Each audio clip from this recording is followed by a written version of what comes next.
C1 Expresso, we've actually been on High Street now for 17 years. We used to be in this empty lot over the road here, and the High Street Post Office is one of the few heritage buildings left in the city, and I can't think of many that managed to get through completely unscathed.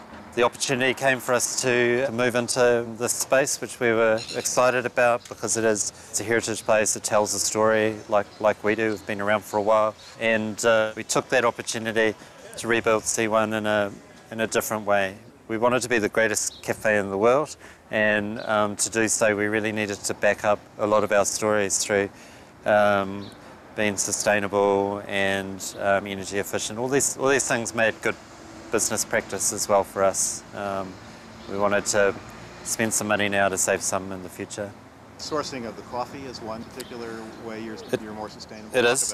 Yeah, a number of years ago we were looking at ways of making our business stand out from the rest, and looked at buying coffee from Samoa.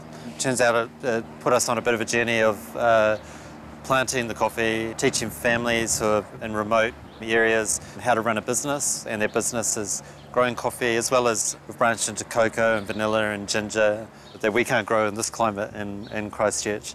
But we see Samoa as a local place. It's very close to New Zealand, and a lot of the things that we were teaching over there contradicted our behaviour here, and that always embarrassed us, how we weren't practicing what we were preaching. And the new C1 really enabled us to do what we believed in by getting it right from the start. And part of our program is we work with our staff, we send them over to Samoa, and we bring the farmers back here, and we're no longer embarrassed when we bring our families from Samoa here to see the end process with the coffee, because we are so efficient with the stuff now. Should more cafes and restaurants and places like that be growing food like you are? I think so. When this garden was planted, we thought this is the amount of produce that we use in a few days, but we've learned a lot about what you can do with a small area, and it just keeps giving. With only a little bit of effort, these can be real tangible food sources. Previously, before the earthquakes, I guess, doing something like this would have, I think, been seen with a lot of resistance. There's a little fringe, this idea of, almost like we're a bunch of hippies or something doing this, but now people actually see that this is how we should be. So there's a new climate, a new acceptance of things. Absolutely. I think one of a key indicator of that is we have solar panels on the rooftop, and everyone nods their heads in agreement to that. Where previously, I think solar panels were thought of, just this kind of this out there idea, and in a first world country, we were without, at our place we were without food and water and electricity and working sewers. We realised how, these things shouldn't be taken for granted. Well, I know you have some other things going on in the building, including some things on the rooftop. The rooftop is a space we wanted to use and challenge anyone who follows to do the same, to do better. We have vineyard on the rooftop. It's an organic vineyard that we transported from Waipara, which is about 45 minutes north of Christchurch. So all the soil and the established vines were trucked out here, and we craned them up onto the rooftop. And next summer we'll be harvesting 55 bottles of Pinot. There are our beehives, got a whole lot of citrus trees in their infancy, and we're about to start planting tea. So there's quite a bit going on up there.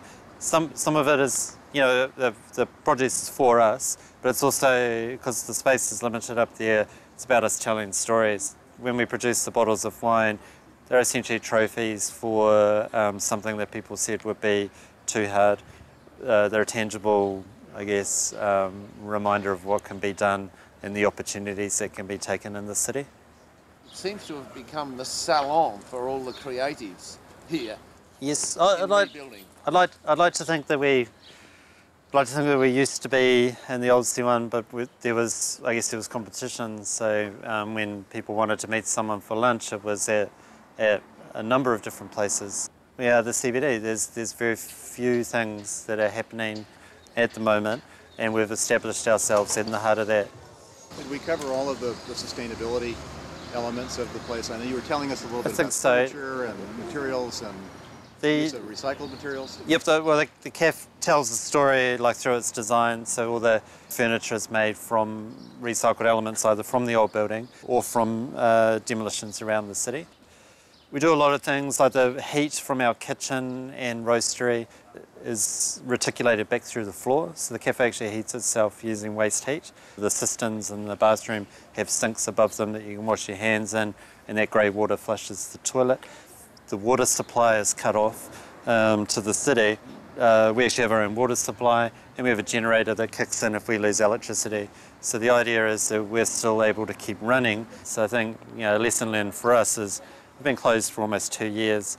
I don't want to be closed for another day, not another hour, not another minute.